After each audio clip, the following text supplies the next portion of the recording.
Dear listeners, today you're listening to one more episode of The Inkwell, a podcast where I interview various linguists, polyglots, teachers, historians, and people alike.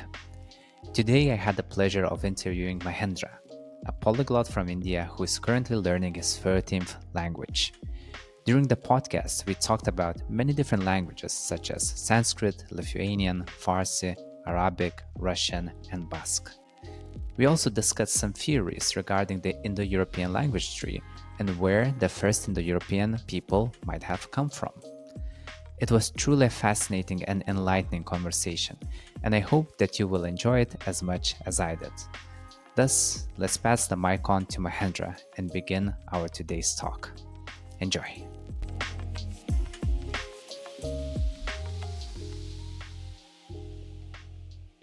Hello, Mahendra. Hi, Paulius. Good morning. Good morning. Where are you now? Are you in Germany? Yes. Very good.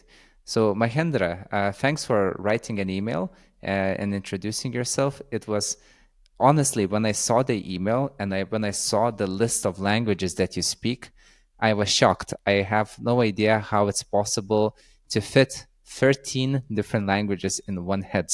Tell me, knowing so many different languages, do you ever get confused because of that? Oh, yeah. Let me start by saying that the weirdest thing is that I don't get confused by grammatical structures of languages because I think it is more like you have the train track. You're there, you can just move. Okay, you just get in for some languages with the lesser fluency. I need some time, 2 to 3 sentences just to get into the track. Then I can just go into the track without grammatical structure. However, vocabulary, yes, you have a Yeah. lot of confusing things, and grammatical structures, I could say, largely are not confusing. And when you talked about, there's as many languages, and you get, you get, you are shocked, or you had some other expression. I remember there was one, I think, live television program with one Arab guy. I forget his name. He claimed to know more than 20 languages. I think it's the program in Chilean television called Viva Lunes. Hmm. I think that's the title of the program. And he was there, and there were a lot of different people, including Finnish, as diverse as Finnish and other. He could speak Spanish very well. Okay, in Chile, I think Arabic was his Hmm. native language, and he goofed up many languages, including Farsi and Hindi and a lot of other things. And yeah, that is one thing. And that is something. I think I watched that video some 12 years ago, and I think that is one lesson for all those people who claim to know more languages to be careful about what they're talking about. Not Hmm. making any bolsterous claims and then embarrassing themselves. That's why I give always the list of languages in the order of fluency.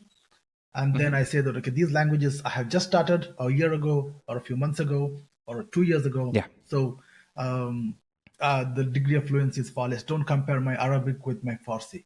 My Farsi is far, far better Right. than my Arabic, right? For example, don't compare my Hungarian with my Spanish. Hmm. That's So cool. they are, because one language has lived with me for a longer time than the other language. So But it's also very interesting because 10th on the list is Lithuanian.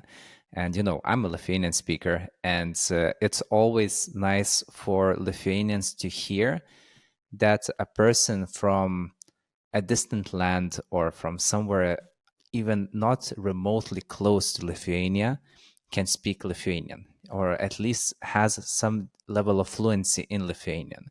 It's always quite shocking for most people to hear, like, wow, you can speak Lithuanian? Like, you can even say a few sentences? That's crazy. no, you know what? You are putting me in a spot because I have one weakness. For example, now if you were to say, okay, Mahendra, labai norėčiau uh, pažiūrėti kaip kalbi lietuviškai, Mhm. norėčiau testuoti. Then I think, oh. You just use the word testuot išlaikyti egzaminas Lietuvos kalbą. Oh no, then it's like that would be that happens to me in those languages, even in those languages where I'm very fluent, like German, right? If someone says it's Yeah. going to be a test, then the very word test would put me in a test spot of I'll be more self-conscious. But if you just Yeah, of say, course. just normally speak, then I speak Lithuanian with you. Okay, it's good. But I must also admit that aš niekada nebuvau Lietuvoje. I have never been in Lithuania. Oh, got us. So my speaking is only the accent and other things are only by listening to Lithuanian through different podcasts. And you have the Žinių radijas and you have Delphi and a lot of other media. Only through them, their audiovisual media, thanks to YouTube, how I picked up the Lithuanian accent, right? Yeah. So that is also my limitation, that I have never been in Lithuania so far. So if I were Well, there, if I what had spoken Lithuanian there with the native speakers, for a week or two, just like I did for Russian, for example, I think I would have been far more fluent. Yeah, that is my Lithuanian a little bit. Well, what I will recommend to you is that a few months ago, maybe 2, 3 months ago, I've started another podcast, but that podcast is specifically for students of the Lithuanian language. So Mhm. it's more like an intermediate level Lithuanian podcast. That's how I think I will rename it soon, because now I call it just Lithuanian with Paulus. And in that podcast, I just speak in Lithuanian about various topics. So my listeners could get a better understanding and feeling of the Lithuanian language. So I try to keep it as natural as possible, but I try to speak slowly enough so it doesn't get meshed up, the words. And I try to be grammatically correct and clear.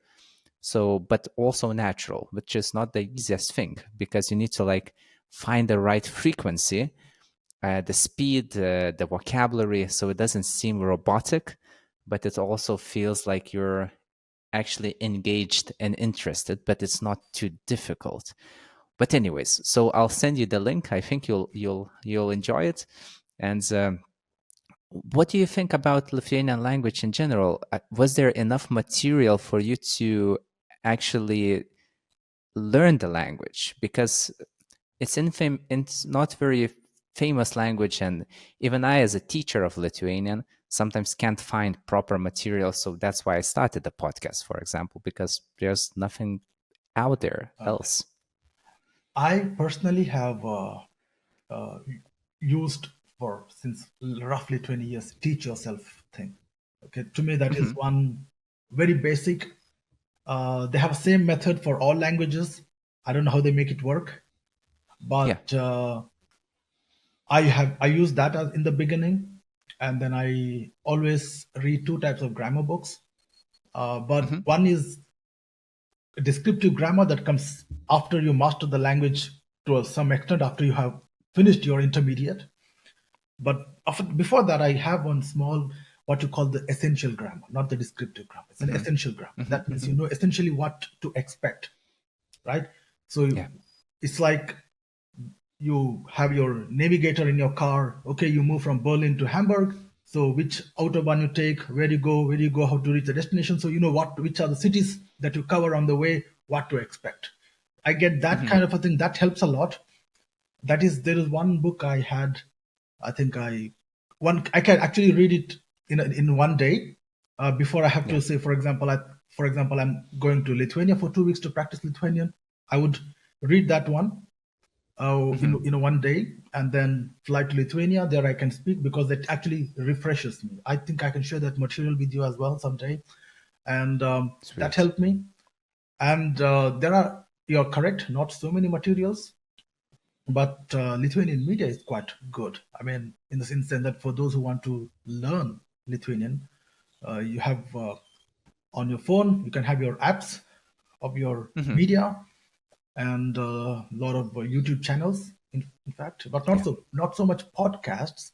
But interestingly, my immersion into listening to spoken Lithuanian was a Hmm. television show, a Lithuanian television show called Mano Vyras Gali.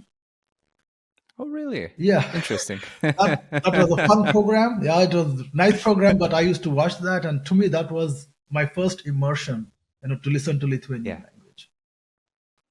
You know that program, right? And Mano Viras Gali. I've heard about it, but unfortunately, I have never seen it myself. But I believe Lithuanian media is quite good for that because whenever I watch like TV shows, whenever, let's say, my grandparents are watching, because I don't have a TV, and of course, you can watch it over the web, but most of the time I use other sources of media. But I think like it's really comprehensible. Honestly, most of the time it's quite comprehensible, and maybe they adjust to the level of the audience in terms of difficulty of the language when they speak with just local people, because most people that watch it are elderly people, or like people over 50 or something like that. And I think they really select the level of fluency and difficulty that will fit the audience. So actually, it's a good way to learn, but most of the time, people don't go this route. They try to find a student book and maybe learn the basic what you have said, but they don't get that step further. So it's really really cool because it seems like through the process of learning of these languages, you have developed a toolkit that helps you to learn more quickly than other people learn, because you already know like what is necessary for a language. Ah, yes. So in your minds, what are the most essential things that a language learner should do to gain a high fluency in a foreign language? Well, first thing, it goes without saying, nothing replaces practice. Okay, so that is one thing. And the other thing is that to speak from a practical point of view, I always say learn their alphabets and the sound, the phonology. That is the most important thing. Learn the phonology, get used to the phonology. For example, in the European languages, you mostly use, especially in the Western European languages, you use mostly Roman Latin script. So one letter could have different sound in different language. True. So that thing one should get correct first. Then lots and lots of passive listening would help. Listening to songs Mhm. would help. That's how I learned Farsi a lot, and also Russian, and that helps. And you have a lot of these days passive listening is absolutely not a problem, right? You have your mobile phone, you can listen to a lot of things passively. You don't have to, okay, some words go through, then you see sometime somewhere that what I heard this, okay, in which context what it meant. So that is one thing. And it's a matter of taste to go through essential grammar if you want to go beyond phonology. That means you understand, for example, Hungarian language. Of course, you need to know, for example, how vowel harmony works and how the agglutinativity works, right? So these are the special features of this language. Okay, so if you have to master the language or even gain a little bit of fluency, then you have to know the things, how it works, the inner workings of certain concepts of a language. In my Yeah. opinion, are very essential. And for Lithuanian declensions, all those cases, Mhm. declensions, and the word order, and for all Indo-European languages, probably barring English, you need to learn, especially the verb, complete how the verb, how verbs work, because they are they vary from language to language. There is Mhm. not so much of uniformity. And yeah, that is one more factor for Indo-European languages. That's as far as I can tell. For Arabic too, verb are quite complex. Different verb classes they have, so that is also there. To me, that's because any language is noun, verb, object, right? So Mhm. if you learn the verb, you Yeah. replace the noun according to their case number and gender. You can just place. So that's why verb becomes the fulcrum of a sentence. So the Mhm. conjugation and the context, the moods, tenses, aspects of a verb, understanding them is the most vital thing. I generally spend more time learning verbs. There's one website. I don't know how accurate they are, but it's a cool website. The name itself goes by Cooljugator. Oh yeah, I use it. I Uh, use it also. I recommend it for my students because they have Lithuanian conjugations there as well. yeah, Conjugator is a very nice website. Not always accurate though, with the stresses, but yeah, still good. yeah. And the stress is another thing. Learned it the hard way while I was learning Russian. I smartened up myself by the time I came to learning Lithuanian. I know that it is the stress things is also another thing, but I think that is some kind of a fine tuning. One Hmm. doesn't need to worry too much about it.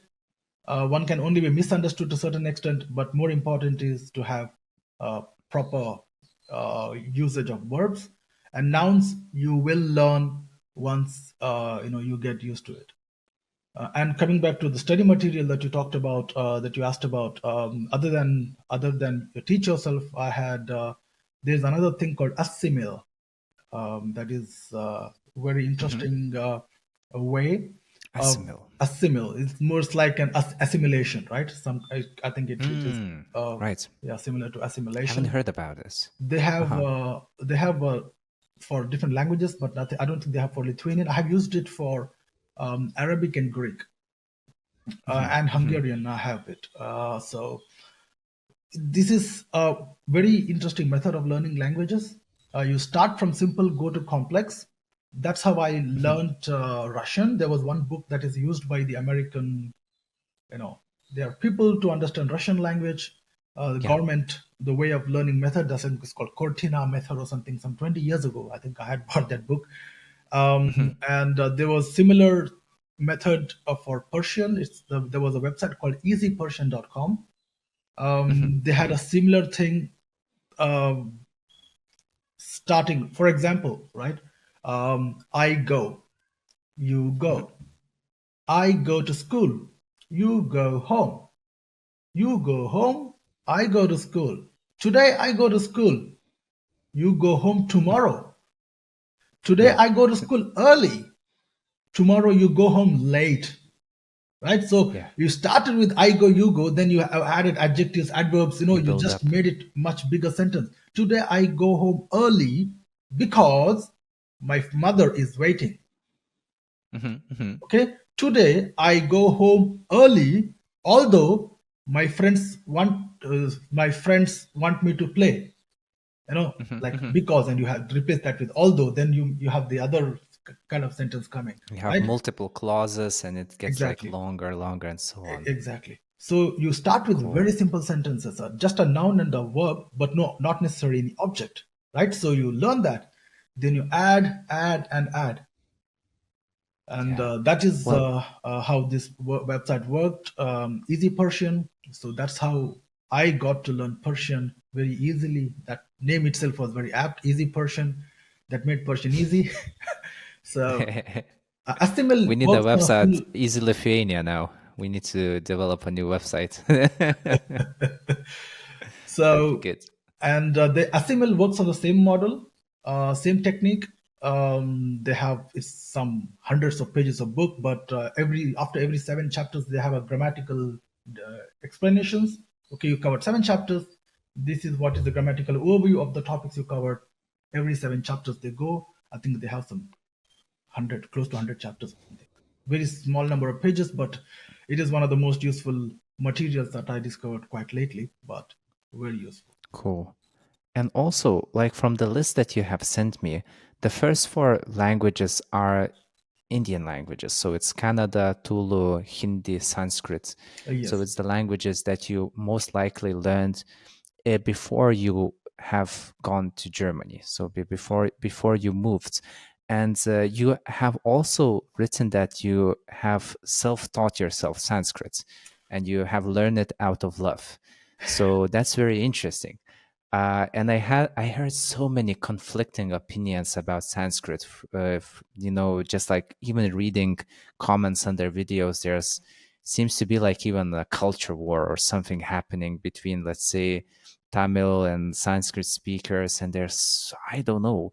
It seems like it's a highly contested and for some people even hated language. I don't really understand. So why? Because I'm not from the region, I'm not from the culture, and I cannot really get myself into like the essence of it. But could you please a little bit speak about Sanskrit, how you learned it, why you learned it, and also, of course, like there is even a whole street dedicated to street arts in Delhi between Lithuanian and Sanskrit connection. So some words that sound very similar between Lithuanian and Sanskrit. I don't remember which street, but people could look it up. It's a street in Delhi, and it's really cool. And a lot of people are surprised because, well, maybe they don't know how languages function, so they don't know that some languages keep archaic features, and that's why even though they look very distant and far apart, in reality they can have something similar in an unexpected way. But of course, Lithuanian is not the only language that has these archaic features that remain, let's say, both in Sanskrit and in Lithuanian. Russian is also one example. Most of Indo-European languages have these connections. So first question is like, how and why did you learn Sanskrit? And the other one is, how truly connected are these two languages, Sanskrit and Lithuanian, in your mind? Because you can speak both. So you have experience of both, which is rare. Well, Sanskrit, I Indians in Indian schools it is taught at school, but not for everybody. And I did not Yeah. have Sanskrit. We have three language formula in most of Indian states.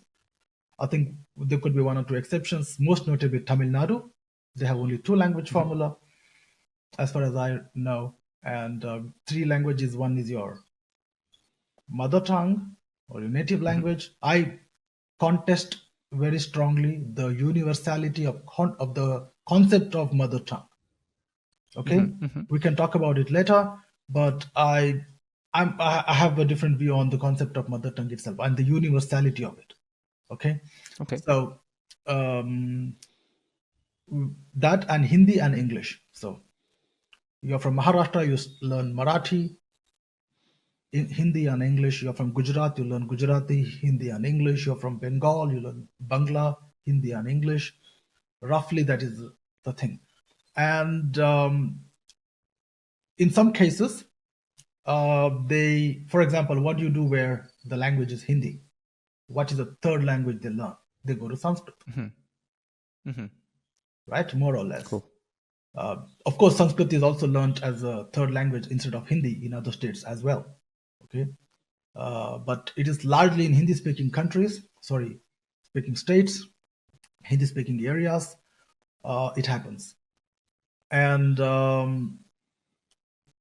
it is not taught the way it has to be taught. Okay, so it's a controversial thing to say that Sanskrit is dead or alive. It's a Yeah. heated debate. In my opinion, it is on the deathbed, and all words, no action. When it comes to Mhm. actually rejuvenating the Sanskrit, it was abolished as a medium of instruction and school in way back in 1835 by the colonial Mhm. British establishment. So they replaced it with English, okay, by Thomas Babington Macaulay. It was replaced. English was put in. So that's how the decline of Sanskrit officially began. But still, some held on to it because it's a liturgical language. Because of that, it also held something, and there was a lot of plenty of anti-Sanskrit propaganda, which actually went into actually making Sanskrit a hated language, if I could use the word Yeah. that there. So, as for Tamil, I must say that my mother tongue, Kannada, is the closest living relative of Tamil. It is not Telugu, it is not even Malayalam, because some people mistake it, Mhm. you know. And it is kind of weird. I know that politicians would like to appease those people in order to gain votes. I see that point, But to lie and to claim that it's the oldest living language and contesting with Sanskrit is, I think, far off the chart. I have very strong opinions on that topic because what do you mean by the oldest language, right? Oldest living. Every language evolves, changes. For example, Lithuanian. I can give one very simple example, which was very striking for me. Asu, right? I am. It used to be as me, roughly 100 years ago. It is very Yeah. close to Sanskrit, aham asmi, right? So asmi, Lithuanian, it was asmi. It became asu little over 100 years ago. So Right. Right. it's the we call it Lithuanian then, we call it Lithuanian now. Okay, even though you change the first person singular, okay, Like the at that most level you basic had thing. changed it. So exactly, exactly. So what makes Sanskrit older, right? So it is just a very political gimmicking to say that Tamil is the oldest language. It is not. If it is the oldest language, so should be her sister Kannada. Too should be as old as Tamil because we share the same root. Right. Telugu too belongs to the same language family, but Telugu is a different branch of the same family. Okay, it's more like you have a Indo-European, but you have Latin and you have Slavic. Yeah. Yeah, so it is more like that. So that is why it is highly contested, especially in the state where I come from. We just roll our eyes when someone says it's the oldest language. Like, come on, it's not. Okay, you might say this, but you're lying. That at best you're lying. So we don't care. Because if you really go back to see the oldest attested language in terms of where you have literature available, right? You have Tamil Sangam literature they talk about, and that is also roughly 2000 years ago, 2100, 2200 years ago, somewhere on that. I think in the third century BCE, I forget the name of the Greek, because I come from the coastal area, western coast. So we had historical contacts with a lot of other countries. Like there were Greeks, there were people from Horn of Africa and Egypt. There were people from Persia, Arab countries coming and trading with us. Yeah. So we have had Greek contacts, and there is one Greek play, a drama, in which they have attested a lot of words from the region where I come from. So, okay, we might not have written a literature and put those words, but some foreigner has Yeah. done it and attested our words in his literature. Okay, so now tell me, who is then older? But because this attestation by a foreigner is older than your Sangam literature, so That's um, true. it Good is points. it is sometimes it is some language based issues are political, but if one has to really get into, okay, what is the basis upon which you're making this claim? Earliest attested, or you're just going by sound changes and how long it could have taken for this sound change to occur, right? Then you're going into a lot of speculation. So Of that course. is Of course. another matter. So I have nothing against Tamil. I can read Tamil script. I can speak basic Tamil. So absolutely no problem. And I also speak Telugu to some extent. We have this almost similar script, written script. So all these Dravidian family of languages, yeah, if I mean, it's only Tamil Nadu is an odd child out.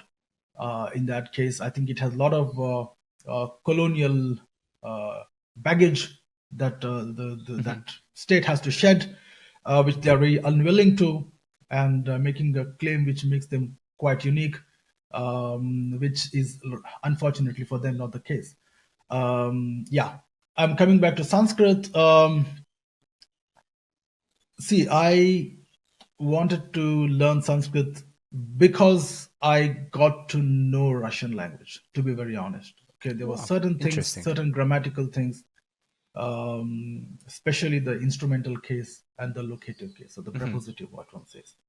I thought, okay, these were some of the coolest things in a language. Yeah, but we don't really use them so much. Hindi uses a lot of postpositions. It's far deviated from Sanskrit. If you look at the grammar of these two Hmm. languages, they are not even close. It's like Hindi grammar is far off. Okay, so you can, if Okay. you know Hindi, you cannot learn Sanskrit grammar. It is not possible. Hmm. Okay, Hindi Understood. has only two genders. Sanskrit has three genders. So and then, okay, coming back to Sanskrit, so that's how I thought I liked the sound of the language and also the structure of the language. Hmm. Those two, I found it interesting. And when I looked into the history of the language, when it was de-established as medium of instruction, and till then, see, I would rather alternatively propose in India a three-language formula in which everyone would learn their native language and Sanskrit as compulsory languages, these two languages. If you're Hmm. from Hmm. Maharashtra, learn Marathi and Sanskrit compulsorily. As a third language, my proposal would be learn a foreign language, Hmm. whichever that is. That could be Hmm. Chinese, your neighbor. That could be Arabic, your neighbor. That could be English, one of the largest trade partners. Learn Russian or learn German. Learn any foreign language as a third language. You Hmm. have that option. Okay, learn Indonesian. You're another maritime neighbor. Learn other languages as your foreign language. Um, I personally not in favor of giving English language a monopoly over foreign languages in India. Hmm. Recently, there was one, not recently, roughly 10 years ago, there was one controversy related to Sanskrit and German language. So, without going much into details, the plan was to replace Sanskrit with German in CBSE, Central Board of Secondary Education schools. Hmm. So you learn English anyway, you learn another foreign language, German, by replacing Sanskrit. And Hmm. you rendered Sanskrit useless by your inaction for so many decades. So that was controversial. Why not make it optional between English and German? Both are foreign languages. Why replace Sanskrit? I think they want to make it as like a scholarly pursuit. If you want to study Sanskrit, you have to be an academic, and you have to be like have a doctorate in linguistics, and only then you can go to study Sanskrit because it's for these kind of people. It's not for everyday life. I think for some reason the image has become as such that it's not a common tongue for people now. It's a scholarly research for about the past for very highly educated people. It feels as though it has become something like that in terms of how they position Sanskrit. And I don't know why, because I think it's really cool because it's still intact and it's still usable. It's kind of like Latin has become in Europe in some ways.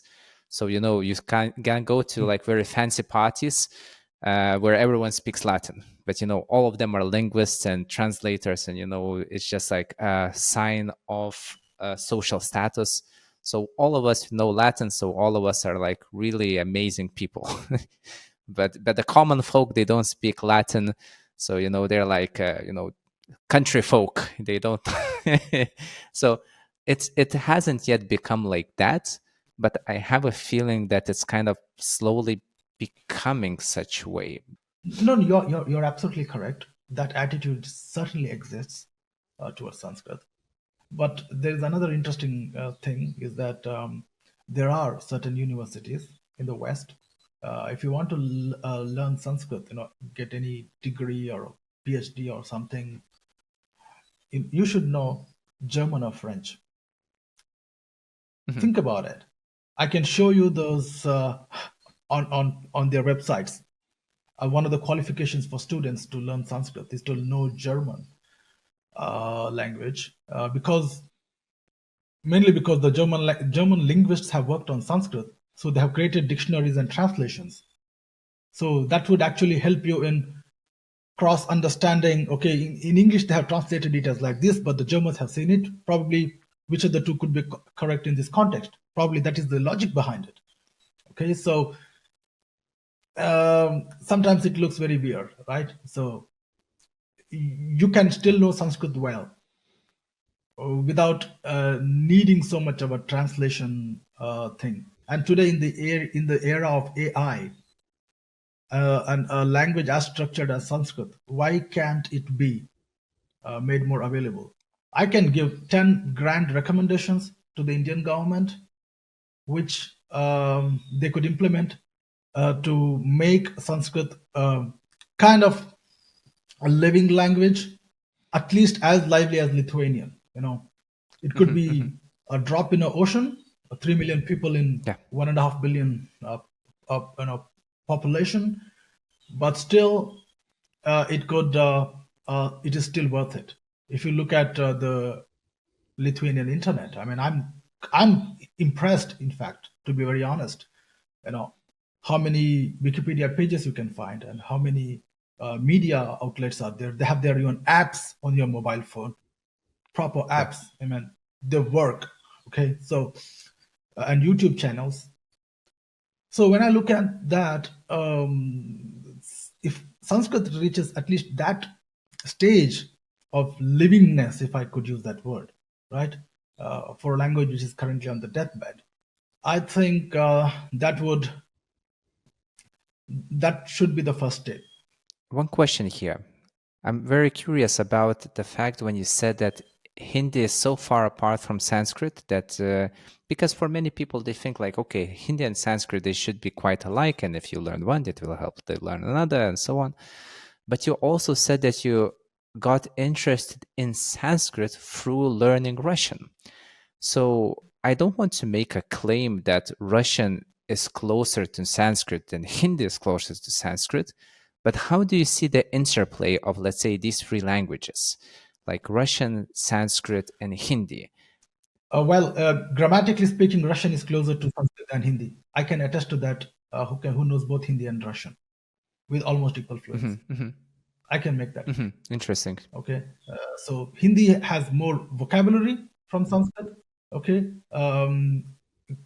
phonetically much closer to Sanskrit in vocabulary, but grammatical structure is totally different. Think about it. You are one gender less. That makes the difference. That's true. And some of the vagaries or some of the what you call there are some strangeness in Hindi conjugations. I give you one simple example, right? Hindi doesn't have gender for first person singular. Okay. Ma, boy or a girl, whoever says it. First person singular is I, ma. Done it. But when you conjugate, I go. If you are a boy, मैं जाता हूं. If you're a girl, मैं जाती हूं. That means the first person singular gender is actually hidden in a conjugation. Correct, right? I guess. So yeah. Okay, and so the verb conjugation has no gender in Sanskrit. Verb conjugation has no gender in Sanskrit. Okay, Hindi does have, because it has a hidden first person singular genders. Okay, so another interesting verb, because I think verb is the fulcrum of language, in my opinion. Especially for Indo-European languages, I think it should be applied to any language. Verb is the fulcrum. Okay, nouns, objects, other things, adverbs, they're all you have what you call as the Complementary auxiliary or parts of a language. Okay, but the verb conjugation and its style changes a lot of things in a language and the grammatic structure. And for example, past tense, the gender vanishes. Okay, I loved. Okay, मैंने प्यार किया. So I loved, मैंने प्यार किया, past tense. If you are a boy or a girl, you say the same thing. You don't change. So you have the same gender there. Okay, gender difference vanishes. But um, it has one interesting thing because of the gender of the object. Okay, मैंने प्यार किया. In that case, किया is the verb conjugation. Okay, प्यार is the word for love. Okay, in Hindi. Pyar. So मैंने I प्यार किया. So the object, the gender of the object decides if it is kiya or ki. For example, मैंने बात की. Baat, I spoke, right? Baat is a talk. Okay. So baat is a feminine gender. So it is not मैंने बात किया. It is मैंने बात की. So the gender, the verb conjugation changes not in accordance with the subject, but in accordance with the object. So it is complete reversal. So we, for us Interesting. non-native speakers, learning it at school, that was very perplexing in Hindi language. So that itself is a testament to say that, or to make a claim that Hindi is grammatically far off from Sanskrit. And when you were learning Russian, did only the grammar part struck you as similar, or was it also the phonology? Because it feels like the phonology, let's say, even when I was listening to you speak a little bit here in Hindi, and I heard other people speak Sanskrit before, I kind of felt that it's like a lost cousin in some way that you had in the family and he just went away and he never returns. And, he changed over time, but something in the voice still resembles, it's still. So, for example, I'm a Russian speaker to an extent because I have like an intermediate level in Russian. For me as a Lithuanian speaker, like for most Lithuanians, one of the most offensive, if you want to, how to say, if you want to insult a Lithuanian, tell him that he speaks Russian. Like that's one of the most insulting things that a Lithuanian can hear. And because of history, of course. Yeah, of course, yeah. But honestly, for me, learning Russian is a hard task. In 5 years, I think I just managed. I can understand it pretty well because I have done a lot of passive listening.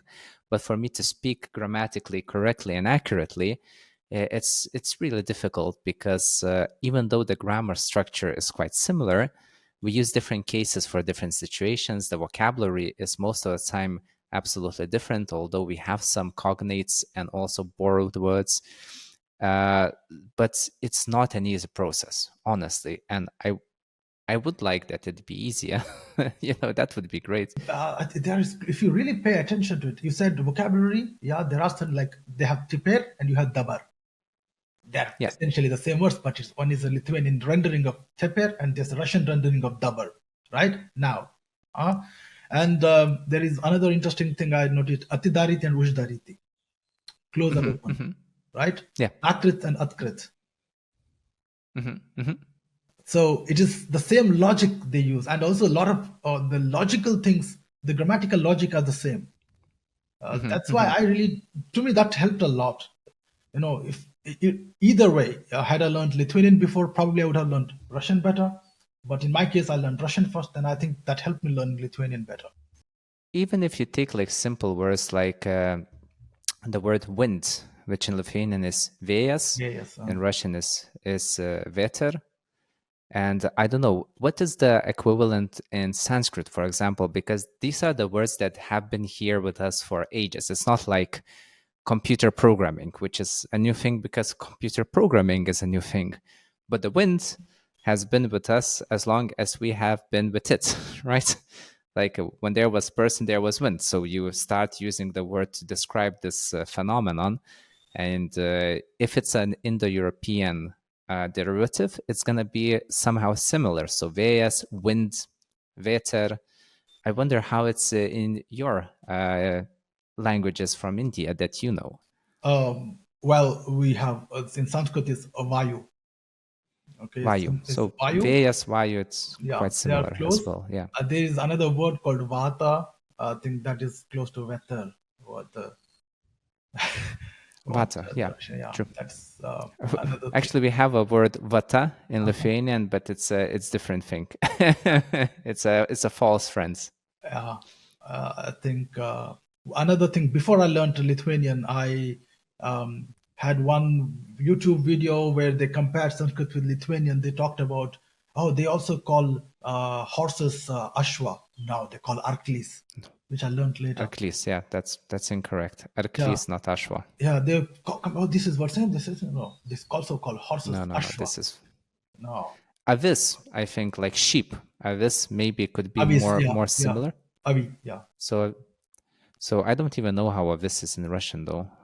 Like sometimes you skip some A1 words because you don't speak about sheep on a Yeah. daily basis unless you live on a farm. But and I Yeah. think another one quite similar should be mirtis. That Could is you guess the dead. meaning of this one? Yeah, Dead. deaf in noun. Yeah. Because morte, I think in Portuguese is mort.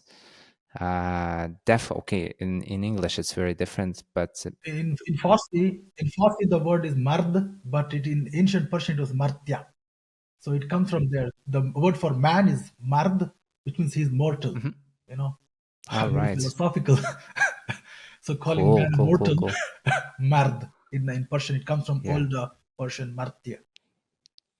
Yeah, that's a one language that I would like to investigate a little bit more because I had a guy on the podcast. His name is Bahadur Alast, and we talked about Farsi language. He's a Farsi speaker himself. He has a great channel where he plays this game where you compare different languages, Uh-huh. and you say a word, and then the other person guesses a word, and they're both different. They speak different languages, and they try to find connections and so on. So he was really interesting of a person, and we spoke a lot about the Proto-Indo-European language, which I guess it also gets a lot of bad rap because, well, we don't know if it existed. We don't know if there was a common Indo-European tongue before it started like developing into other languages. But I don't know how else can you explain the similarity between this word mirtis in Lithuanian and all the other variants that we have just said. I don't know. It's Um, something very basic, right? Something very basic because everyone dies. Well, eventually, as horrible as it might sound for someone, that's like the case. So what you make of it is yours. yeah, I mean, Yeah. coming back to your investigating the Persian, I have my personal project. I want to actually write a drama. I have books actually for Western languages, and I Cool. want to where characters speak to each other in their own languages, Avestan to Sanskrit speaker, still they understand each other to what extent. To me, that would be great. I think it should be possible. I think if they would have still be able to understand each other, the mutual intelligibility, the level of mutual intelligibility was quite higher. Even the language of the Middle Persian, Uzvani Parsik, what they call the Middle Persian, even that has much more similarity with the Indian languages of that time. I think that Yeah. that means about 5th century CE, 6th century CE. Around that time, they should have been also been mutually intelligible to that extent. Yeah. So that is something that I have my personal a project ambition. Like, okay, I should be able to do that. Yeah, for both Avestan Sanskrit and Uzvane Parsik and probably any Indian North Indian language. If not, then only Sanskrit. Yeah. And you So asked about the Indo-European language, Proto-Indo-European language. I get where such concepts come from. It just like you have a typical way of looking. Okay, today they are there. They could have been one together at some place, and they spread. Okay, if that could be correct, but the controversy is where exactly it happened. Is it steppe? Is it exactly. Yeah. Northern Europe? Or is it India? And a lot of other things. So that is entirely a different topic. But to me, the similarities are experiential. If you look at the languages that I have learned, English and German from Germanic, Spanish from Latin-based, Hellenic Greek, and Slavic Russian, Baltic Lithuanian, Iranic Farsi, Indic Hindi, and Sanskrit. So to me, it is, I wanted to learn from each branch of Indo-European at least one language. Okay, Hmm. so that That's an I could interesting cover idea. the rest of the languages much easier. For example, I can understand what is written in Slovakia, Serbia, Czech Republic, and other Sure. places. So it doesn't trouble me much when I read something. Go, what is written there? So roughly, I can get the idea. Same thing because of Spanish, I can go to Italy and understand a lot of things. So that was the thing. So I can attest to the fact that yes, there are a lot of similarities, right? They had a common source, probably, or most certainly. Um, but the area where it actually happened is a point of controversy. Yeah, It has a that's lot true. of historical and also colonial baggage, because there was a era called Indomania, Hmm. early 19th century, the first half of 19th century, where a lot of Western philosophers and thinkers called India the cradle of civilization and Indo-European languages. And after that, they just switched over. They said, no, it cannot be them. It should be somewhere else. So, That's so it interesting. is. Like There are a lot it, of such related things. But it. there was one guy in India. He has actually done a lot of research on the Vedic literature and has identified sound changes within the Vedic corpus, especially the Rig Veda, the first of the Vedas. Okay, so he has actually made a lot of connections to languages like ancient Greek and as far as Lithuanian too. So he has written a series of books based on his research. I think the major problem is the scholars don't really come together and speak to each other honestly. That is the thing. Especially the Western academia, if they are really serious about investigating each and every claim and either proving or debunking it, they should be able to do it honestly. The fact that they just are hesitant is something that is not useful. So, It's yeah, that very is my interesting. Like two the cents on. the inversion that you spoke about, like how the idea of where the languages came from got inverted in the 19th century. So first, some scholars thought that they might have come from India. Then, okay, no, it's actually from Europe. Now I think they kind of settled on the Eurasian steppe, which is kind of in the middle, let's say. But there was this inversion then, which really reminded me of a story when, there was Kiev a very long time ago, which was kind of the center of orthodoxy, which came from Byzantium. So, like it was one of the main centers. And when it Mhm. got conquered by Muscovy at that time, the Grand Duchy of Moscow, they also had orthodoxy, but they didn't have disputation. So they didn't have the way to change the orthodoxy and have disputes about the religion. So they inherited the disputation part of orthodoxy, and the priests in Kiev were quite smart, and they said like, well, you need us because we gave you the orthodoxy and we gave you how to dispute. But then a little bit later, when they learned the disputation, they managed to flip it over, and they said like, well, Ah, because we gave you orthodoxy and taught you disputation, you should be with us. So it's very interesting because whenever you can actually learn a certain thing from someone else, if you want and if it's useful for you, you can flip it on the other person back and say, well, no, it actually happened the other way around. So it's just a thing that is so common in history and the study of the humankind and how it developed over time, that sometimes like the fact can be misinterpreted in any way you want, so it fits your narrative and the view of the world. So like that, then the history gets hidden behind like many layers of ideology, politics, different kind of perceptions of what you want the world to look like. And then it's super hard to understand how it actually was. So like, I guess European scholars want to say, oh, this actually came from like this part and you inherited, and that's why you should be in such a relationship to us, like asymmetry. And some people in India, I guess, they want to like change the symmetry and say, no, no, everything came from India, and who knows how it actually happened? Like it's a question no one can answer. But maybe you have some more Well, insight. I see, would there are a be lot of very interested. giveaways, right? There are a lot of giveaways. Okay, the typical colonial project was India was a land, always it was software upgraded by the invaders. Okay, they Hmm. had nothing. We came and we gave them this. Whatever the Indians have is a gift from outsiders. So this is Hmm. the essence of a colonial project.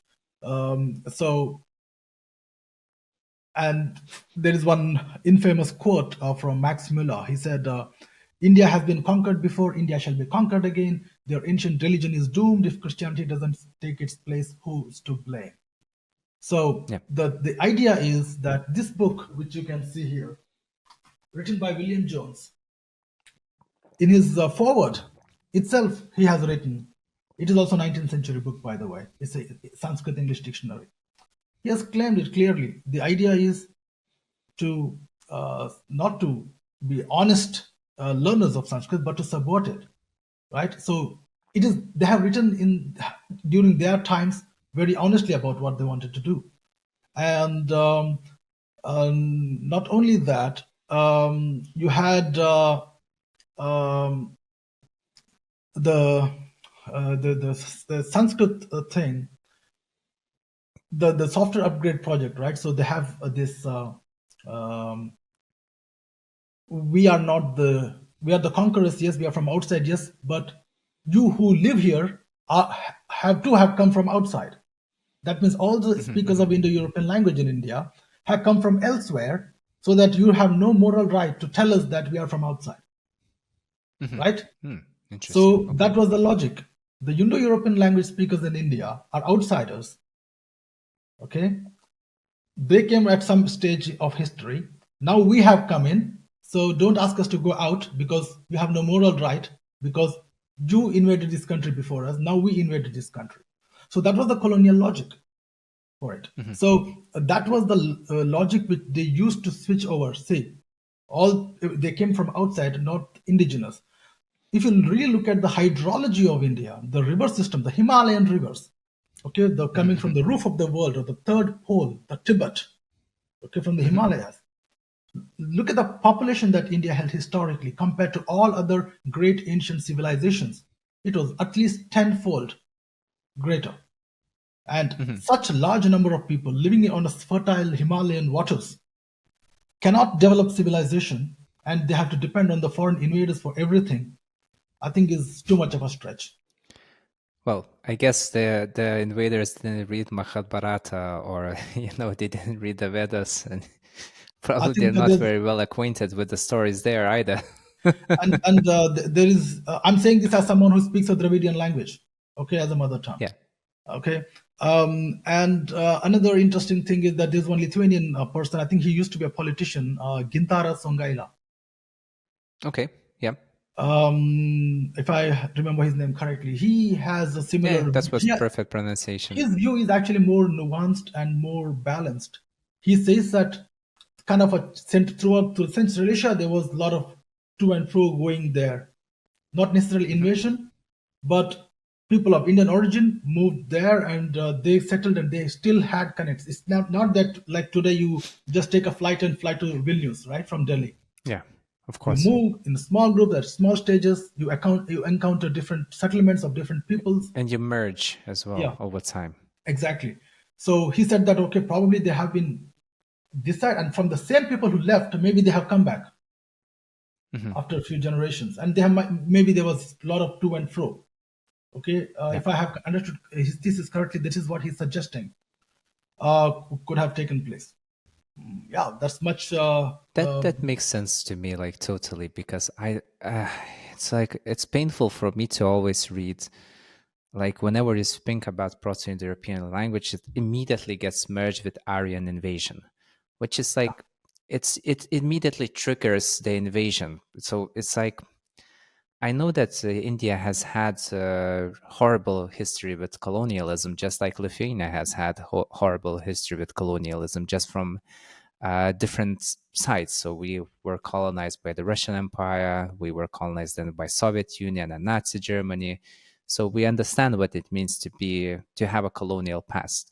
For India, it was the British Empire, and so, but the idea that language was not a ways of invasion, it was a way of merging, because it seems to me that we don't know where it started, but it's natural that people meet other people, they speak, and the language changes through interplay of different languages. So in Europe, let's say, it definitely didn't arise in Europe. People came to Europe because it got inhabited way later than other places. So like the north of Europe, for example. But there were already people there speaking their own, let's say, Finno-Ugric tongues, like you speak Hungarian, you are studying Hungarian. It's a totally, like, it's from another world, like Estonian. It just fell from the sky, Yeah, because if you're a Lithuanian or Latvian, and you know that Estonia is a Baltic country, but it's not a Baltic language. You go to Estonia and you're absolutely clueless. Like, like you don't even know if you're still on planet Earth in terms of language, because yeah. it's absolutely so. So it's a fact that there were local people speaking, like Catalan, for example. How did Catalan, or maybe not Catalan, maybe Basque? Basque is Basque, yeah, more Basque interesting is because quite isolated. Yeah. how can it be that Basque is in this geographical location, surrounded by these Latin languages? There's a Semitic language, and it's still like, what the hell? I have one So I explanation guess, to that. I have one explanation to that because of the Celtic regions, right? The what is today your yeah, Portugal, because that the very name itself is the port of the Gaelic people, right? Portugal yeah, is port of the Gaelic people. The Gaelic language. You have the language of Scottish Gaelic. Think about it. yeah, Scottish yeah. Gaelic, Also way up in Irish the north, as and well. Portugal is the port of the Gaelic people. So they were all Yeah. Celtic tribes. Probably they had a different, intra-linguistic branches, right? So hmm like Brittonic languages in the Brittany of the northwestern I France. think they call it the Louisianites, like the Lush people. Yeah, yeah. Please carry on. So these people had their language, but they were under Roman yoke, Roman Empire. Yeah, yeah. The elites spoke the Latin language. The Roman Empire fell. Okay, these people could have actually taken up their language. Their language could have survived, but it did not survive because the elite class of these areas, okay, these Celtic areas, held on to the Latin, and which later got became a vulgar Latin, as it's always the case that a lower social strata always want hmm to imitate the upper strata in order to become one of them, right? Yeah. So that incentivizes people to give up their language and come back. I think not only the Celtic speakers, I think along with them, a lot of other Basque communities too got assimilated into speaking vulgar Latin. Probably, if hmm you look back 2,000 years ago, before when the Roman Empire was at the height of its power, probably that you could have seen still that linguistic variations in those regions. And after that, I think the Catholicism came with Latin being a liturgical language. I think that also could have played certain role in that. I don't know how much, Sure, but for sure. because I see that there were a lot of other tribes who actually invaded the hmm Roman Empire, to the heart of the Roman Empire, the Visigoths and the Vandals, and the Arabs called this Arabian Peninsula, not sorry, the Iberian Peninsula. They call it Al Andalus. It comes from the word Vandals, Yeah. the Germanic tribes, right? You had the lot of other the Germanic tribes came, but still they became Latinized. So hmm hmm there was some phenomenon going on which could not let them, retain their languages. So there was a lot of assimilation going there. So I think the main reason was that the inhabitants were socially advanced, and these people got assimilated even though they were barbarians. Right. So their way of Right. getting civilized is to learn the language. That became a part of getting civilized, including, of course, accepting Christianity was another way. But I think some of them were already Christians, Mhm. at least the Goths, before they invaded the Roman Empire from the north. So yeah, I think that is how it happened. I think Basque was already there, a language isolate. Um, I think the Celts came later because Celtic language actually is directly to the north of what is today Italy, Switzerland, and the southwestern Germany. That part, that was mainly a Celtic area, and from there you have all the way from Belgium to the British Isles. The rest probably had a lot of Basque and related languages. I have a very special question for you because I see that you're a person that really likes not just to study languages, but also to study history. So you know more about European history and development than I guess like an average European does, which is very funny and I sad don't at think the so. same time. No, really. Like most people don't really know how where Celtic people lived and let's say where Gaelic people lived and how the languages moved. And for most people, it's just like because not many people are interested in history, especially in deep history. Because it's funny when we just study the 20th or the 19th century to make sense of today, but we don't go deeper into, let's say, first century, the 5th century BC, and so on. It's so odd that we kind of limit our study of history and over emphasize certain times and disregard totally like the most horrible thing I think that I heard that has been happening at least in Lithuanian history circles and in preparation for the national history test and they just took away they don't teach antiquity anymore because for me honestly antiquity was the most interesting part of learning history at school. Like I kind of understood like where a lot of things started, at least in European history, and of course there's stuff before that, but most of the archaeologists and historians they just say, "Oh, let's not speak about it. We have it all figured out. We don't need to speak about it anymore." Egypt was 4000 BC and so on, which in my mind is a little bit ridiculous to limit the scholarly research just because you think you have it figured out. But I think you have heard about Göbekli Tepe. I don't know if you Yes, have ever heard about this structure. Changes it's in everything. Turkey. Yeah. 10,000, 11,000, years ago shouldn't be possible. Well, it's carbon dated. It is possible. So, but it's still I guess like people want to have the monopoly on knowledge and to have the story in their way. They want to have their narrative as the version of the world that everyone would believe.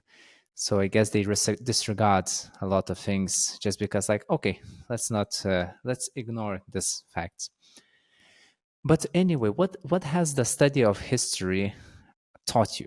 Like, what's the study of language, the study of people? How did it change you as a person? Well, languages, learning, let's say, learning history is an auxiliary to learning languages, or either way. If you're learning history, you should know the Yeah, language. Okay, you're only learning languages, you inevitably step onto history. yeah, Recently, there was certainly. an interesting controversy between French and English. I think someone in France said that English doesn't exist; it's only a badly pronounced French. Have you heard about it? Yeah, yeah, There was yeah. there was one there was I one sent this as a meme to a friend. I sent it to an English friend that I had. Like, you don't exist. and there was one English language YouTube channel. He does all this linguistic analysis of English. He actually took it upon himself to analyze and say that so many words are from French, which they pronounce like this, Yeah, which we pronounce like this, and other things. He, in a way, at least actually 20%. complimented what he said. Right? It's like, okay, that's a claim. Okay, what actually? How could one have made this claim? So what is the basis, and what exactly happened? When the French invaded them and they conquered them. I think William the Conqueror. Okay, that was Yeah, one wave, and the second wave was the the Normans. Normandy people from the Norman. That they were originally people from the north. That's why they're called Normans, the Nordmänner, Yeah, what we call in German. yeah. So They were they given the state, the piece of land in France to inhabit and to rule and to live, Yeah, as I think it was as tribute from the French king. So they said, okay, this part of land will be yours. You can live, inhabit, and yeah, that's why it's called Normandy to this day. So it's quite yeah. interesting. And they assimilated their language, changed from Germanic to French, that kind of that version of French which what was being spoken at that time, and then they went into England, Norman conquest. So they had two 11th, waves yeah, of 11th conquest century. from France. So they had this influence, and I think yeah, he made it. That's why such controversies are, although it's not really controversies taken as a lot of fun and joke, okay, because it was a non-existent controversy, because even the English, the British acknowledge that these words have the French origins or some other origins, so that happens. So Of course. also learning Persian, right? The to me that was also a lot of things interesting, because there are certain linguistic phenomena which enter into certain languages because of history. Um, Most notable was the Arab influence on the Persian language.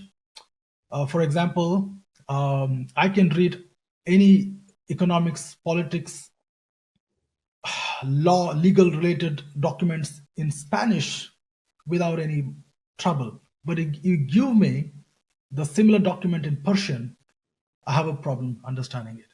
Okay? Okay. So you want me to Why? talk to a normal person in Spanish and in Persian, you see me that I'm far more comfortable and far more fluent speaking Farsi than with the Spanish person. Okay? So how did that come about? Because the Persian language uses a lot of Arabic words for all those topics. True. So I have no basis to understand what exactly this word meant, even inside that context. So that is another thing. Then I understand why they are calling this. Which from where does this word come? What does it actually mean? Does it have a root in Persian language, or is it from Avestan or Old Persian, or any other language? So you wonder.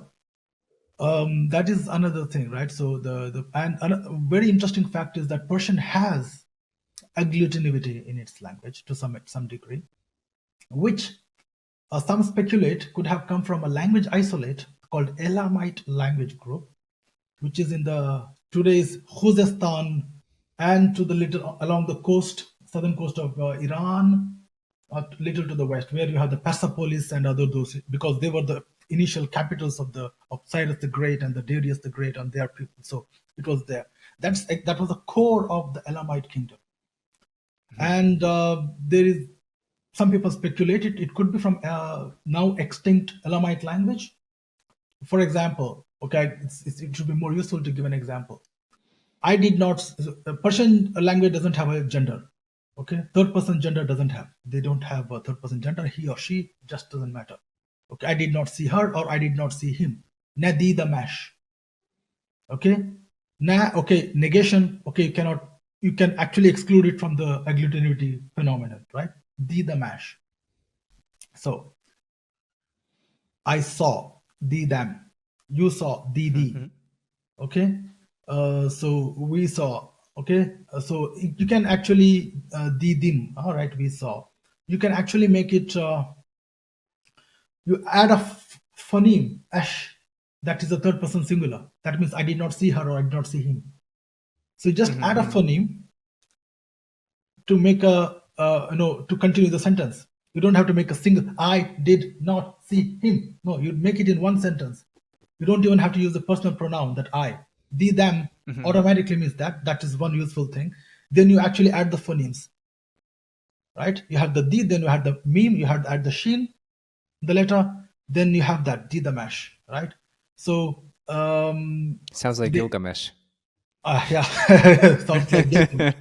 So, because they claim that okay, such third person singular phoneme did exist in the Elamite language, probably the Persians took it from there. Okay, it got borrowed from there, because that language gone extinct, but it gave away some part of its genes to for genetic continuity inside the Persian world. So So, a quick question, because you also mentioned that Your ideas, I think it's very cool. I have a similar idea. I would also like to learn one language from every branch. Likewise, like you are approaching this. Of course, my next language will be Spanish because I'm moving to Spain in October. So, Mhm. as an intermediate Portuguese speaker, I think I will not have a super difficult time in the beginning, but of course, later it's gonna get more difficult. So, but still, I wonder for you, what about the Native American languages, for example? Do you have any plans of like getting into those languages in the future as well? I wanted to learn Quechua um, from Peru and other areas where it is spoken. I think there was, I think the language is Quechua. Yeah, Quechua it is. Roughly 12 years ago at the university dorm where my neighbor was from Peru, and Cool.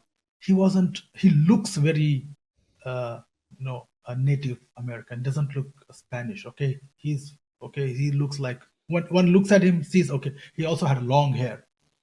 So he Hmm. Hmm. looks, appears to be. I remember when we were walking together, people used to say in German, Inda und Indiana. That's Indian and another Indian, right? So Inda und Indiana. They have two different words for Indian Indians and those Indians. So, um, and this guy, I remember those days used to talk to his family in Quechua language on Skype. He was just my neighbor. Ah, I could hear eavesdrop, but he was never confident talking about it, and telling us about his language and other things. He was very diffident about it, and sometimes he used to say, "Yeah, but why Spanish? Spanish is the language itself says it's from Spain. It's not Peru." Okay, that one thing he says, but he's so that was to me that when I heard that language, I found, okay, that is very exotic. yeah. I think someday I should find time to do that. It is on the bucket list. I think that is the only language of all the language of the Americas, which I think, because I think you can still find a lot of good material to learn the basics of that language on the net. I have searched for it in the past. It is available. If one has right dedication, I think at least the basics one can master. Cool. What about the African tongues? Uh, African ones. Largely, I think only Swahili is one Hmm. Kenyan language, which has influence from lots of different language. The very name itself means the coast, Swahili like is Sawahil, interesting. the Arabic word Yeah. Sawahil, the coast. And that is the only thing. Because otherwise, the languages, like you have in the Western Africa and the Central Africa, you have the lot of languages like Niger, Congo, family of languages. I think one of the most intact family of languages, as far as I know, in Africa. Probably they would be interesting, but to find the proper materials on the net or anywhere Yeah. else is hard. Is really hard. I think only Swahili is more accessible. All other African languages, but Swahili is not. It's cool, but it's not that great because it's more of a language. It became a language with a lot of influences from a lot of places. It's Uh, pretty new as well. so It's not like it's quite a new language when you come to compare it with, well, new. What's new? But it became spoken by a group of people not so long ago. Let's say it like that. yeah, So yeah, so so, but it might be interesting. It might be interesting. So now you're working on Arabic and Hungarian. I think these are the languages that you're currently studying, and but you also have to maintain the other languages, which is not the easiest thing. People most of the yeah, time think about learning a language, but they don't really often think about maintaining a language. And there's a lot of language to maintain and improve and so on. So, how does your process of just like at least keeping the language intact while you're learning other languages look? How do you study so many different languages at once? Because honestly, I have a little bit of problem studying two languages. I'm currently working on my Portuguese and on my Russian. I managed to get both of them to an intermediate level where I can have a genuine conversation with a person on the street. But still, like the most painful experience was when I started learning Portuguese and I abandoned Russian for like 9 months and I met a person that did not speak in English, so I wanted to speak with her in Russian, and I couldn't because only Portuguese words were entering my mind. And I felt like, damn, I Yeah, I learned this agree. language for such a long time and I can't remember it. It's like, well, what a waste of time. So I started like refreshing my Russian and I brought it, then I kind of improved in it.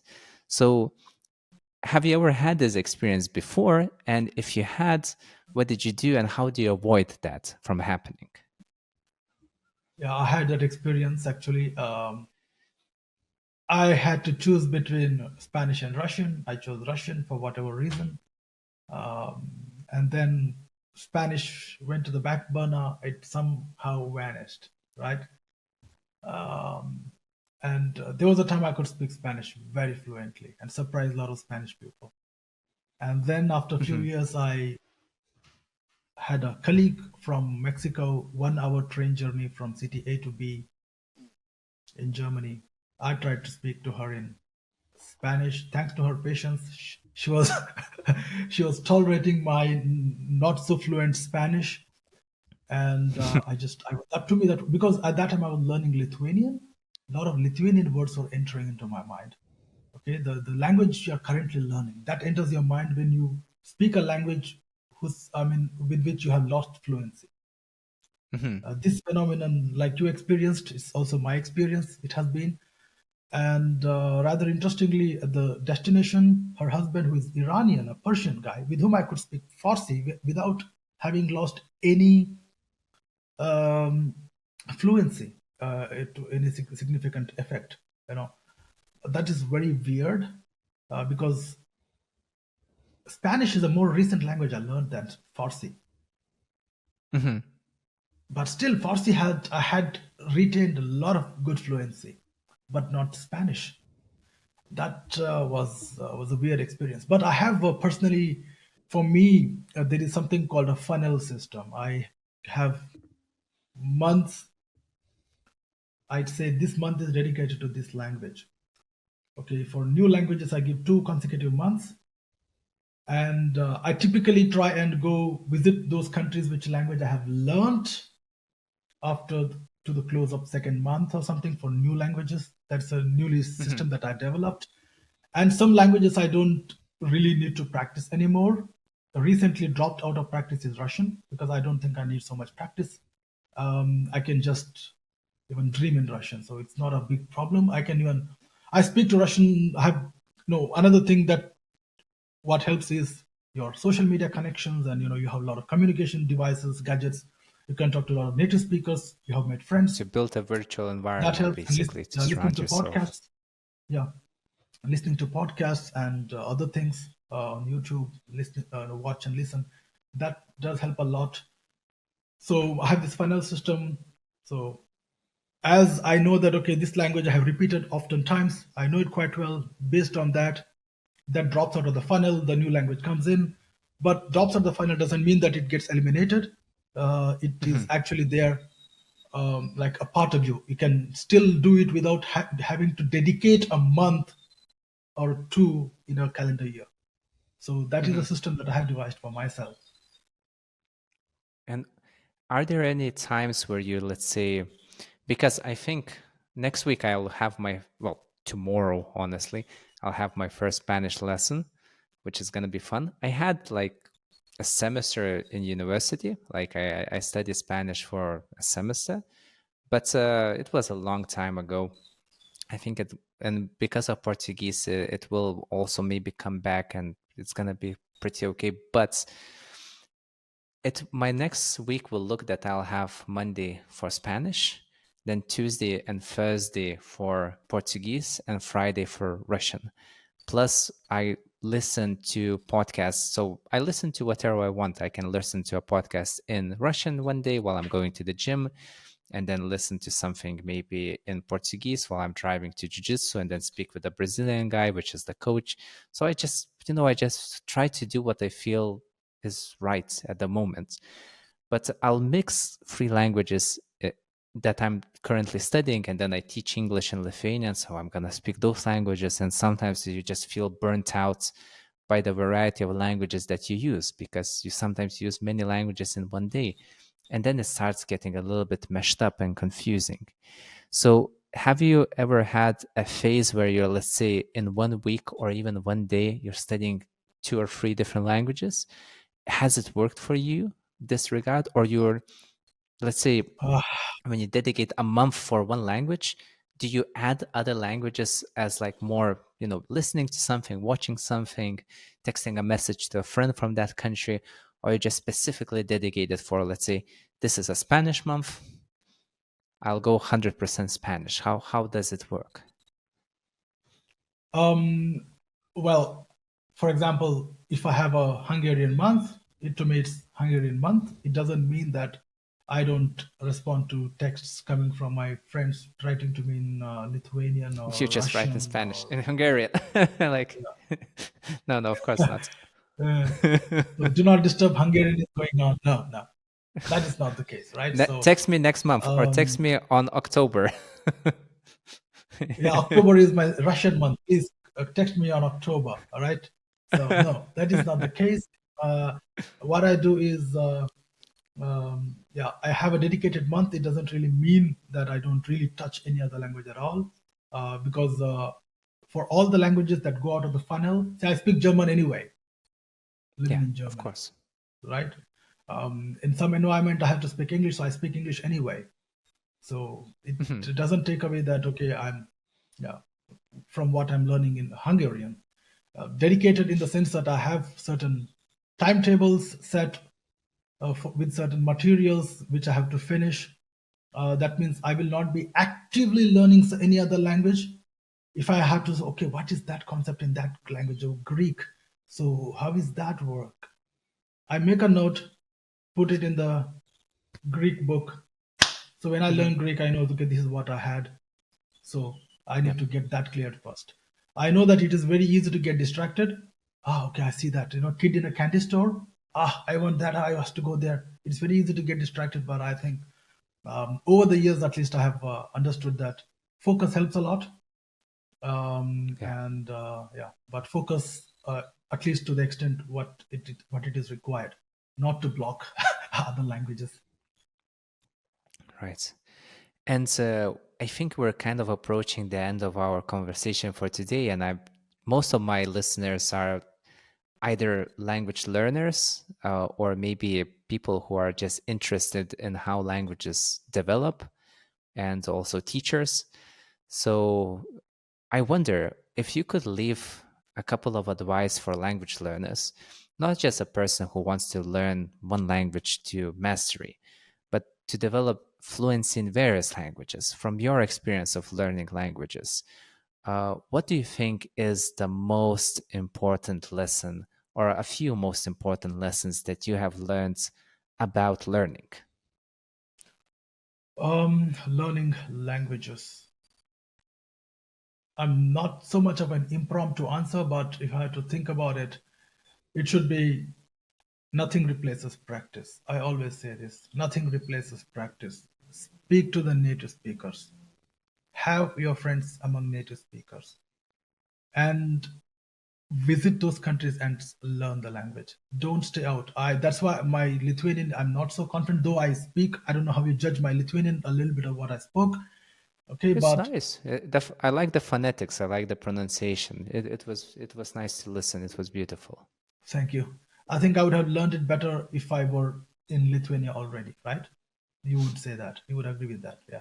That is the thing. I think Go I to the think of country course, yeah. where the language is being spoken. Speak there. Okay.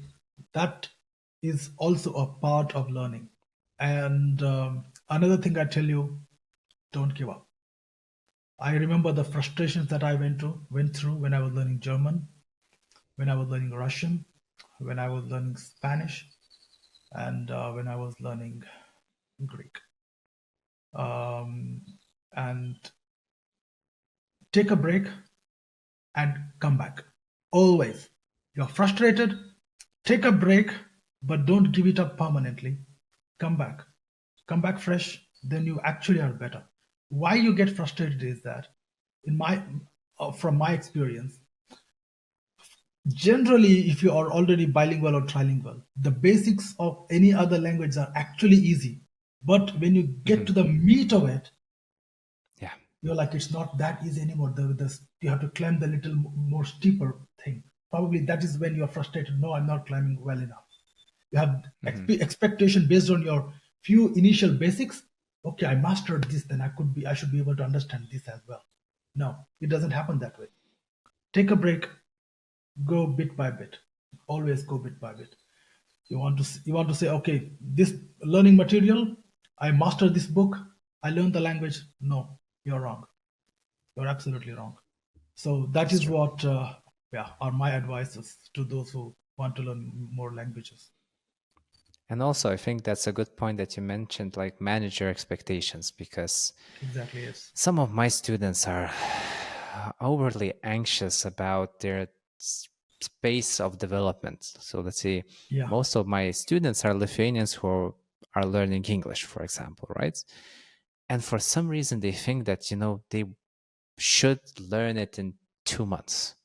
Like, that's not how language learning works. You recycle the same material, it has to be viewed from different angles and used in different ways for it to really sink in, right? It's not like you just reread one word 20 times and then it stays for you forever. No, you have to actually use it in different ways so you can get a feeling of it. It becomes like something, a part of you in some ways.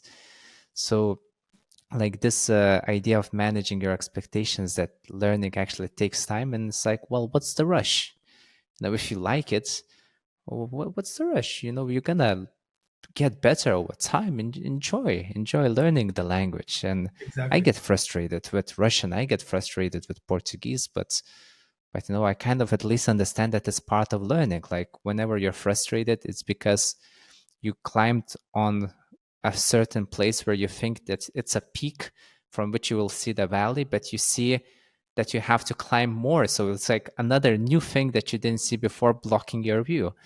And as you're thinking, like, you should have like this beautiful side, but you realize that there's more difficulty ahead that you didn't even see before. And Yeah, it's like, now I have to deal with all this stuff. Like, I thought I had it.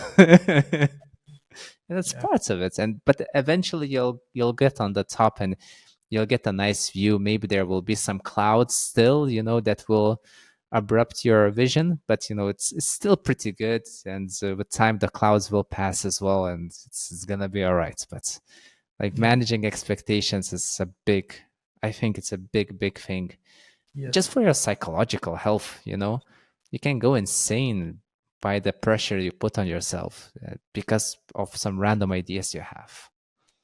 Oh, I I I had this experience with learning while learning Russian language roughly 10 years ago, 2014, around that time, 2013, 2014. I was I was so frustrated, and I was doing a lot of things, but I was frustrated with the lack of progress. I used to watch the media all the time, uh, all reality TVs, generally reality TVs, because they speak more, you know, Colloquial. conversational than the proper, formal way, like in the Yeah. news and other things, right? I like Manoviras Gali. It's a fun program in Lithuanian, right? For example, like that. Hmm. So reality shows, watch to understand the language, but still I was not getting certain grammatical concepts like full-ended and unfull-ended aspect. That is, I think, perfective and imperfective aspects, what it is called in English language. So, and a lot of other things about verbal things, verbs, like you have the reflexive verb, and it takes a different a preposition after that. And why exactly? Like you have the to hunt, right? To hunt, in most cases, you should say, okay, you are hunting. The object is actually accusative, but in Russian, Hmm. "охотиться за," then you don't have accusative. You have the instrumental. So Yeah, that's what annoys me as well. Like, why yes, don't you use the accusative like we do? It would why it make is my life easier. yeah, it's easy. It's a straight object you have. You're hunting it, right? It's normal sense. Yeah, But come on, accusative, please. yeah, then why you Yeah, have I to be? It get has it. to be a reflexive verb. It's like ahotitsa. Why not ahotits? Sometimes I feel that, and interestingly, that verb has a cognate in Sanskrit. Hunter is called akhetaka. in Sanskrit. So Ochotitsa. Architica. So yeah. So it has Cool. a lot of, so that is another what you call as a cognate. One rarely expects to learn certain things, then you find, oh, okay, this is what it is. So yeah. Medžioti in Lithuanian, it's not a reflexive verb. Medžioto, yes, a hunter. Well, it sounds like it has the same reflexivity as in Russian with the s at the end, but that might be, at least in common use nowadays, it would be a false friends. But yeah, I can give yeah. two more examples, similar things: Russian, Lithuanian, and Sanskrit. What do you call bear in your language? We call it meška. What does that actually mean, literally? Meška. I have never gone into the etymology Etymology. of this word.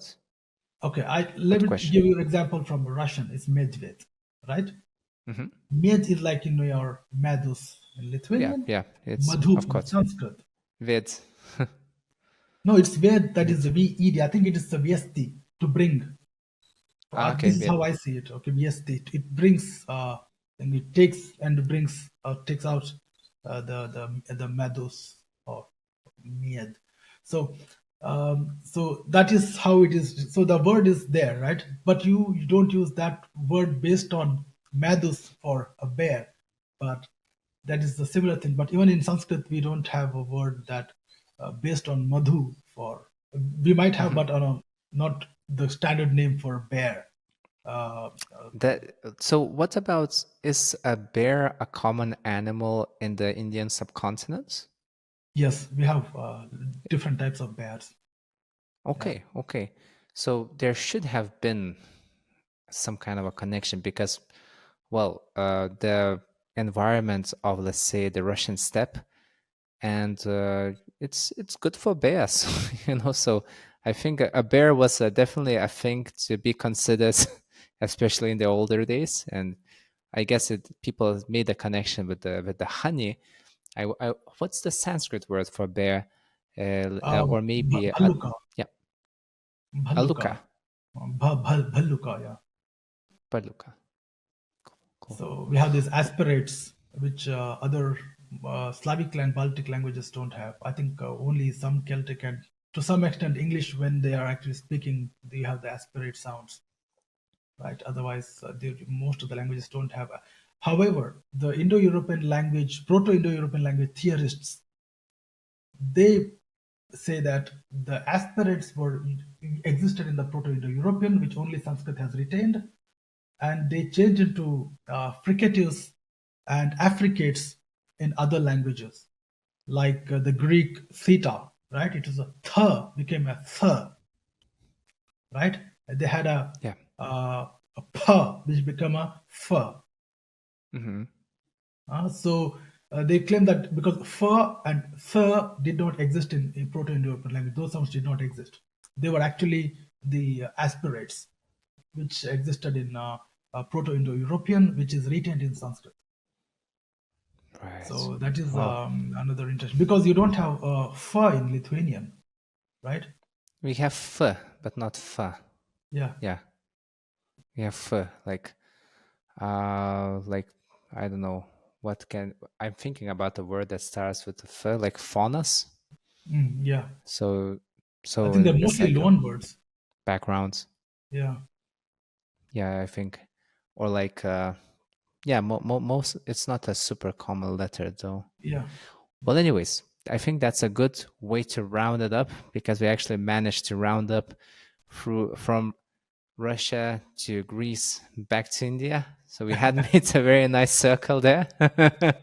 And I think it would be cool to dedicate one more conversation in the future, for example, only to the Indian languages or only to Sanskrit.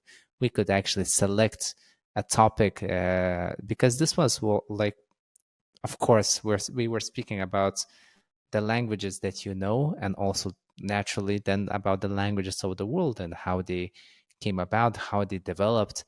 And I guess for next time we could select something more specific that we both would find interesting and talk about that to a greater extent, because I have many other questions, but I'll keep the curiosity going for another time. So, so Mahendra, thanks a lot for joining in. I hope it was for you as fun as it was for me. We had some Ah, technical it was good. difficulties, but It we was very good. solved it. Thank you. Yeah. So yeah, yeah. So if there's anything else that you would like to add, please go ahead. And if not, Uh, we'll call it a day. And then, yeah, hopefully plan another meeting sometime soon. well, and I think it was good talking. After all, we made it today, and yeah, Yeah, looking forward thank God. to next session if you are planning. Cool, cool. Well, thanks for sharing your knowledge. Thanks for sharing your life experience as well. And yeah, have a beautiful day and see you soon. Thank you. See you soon.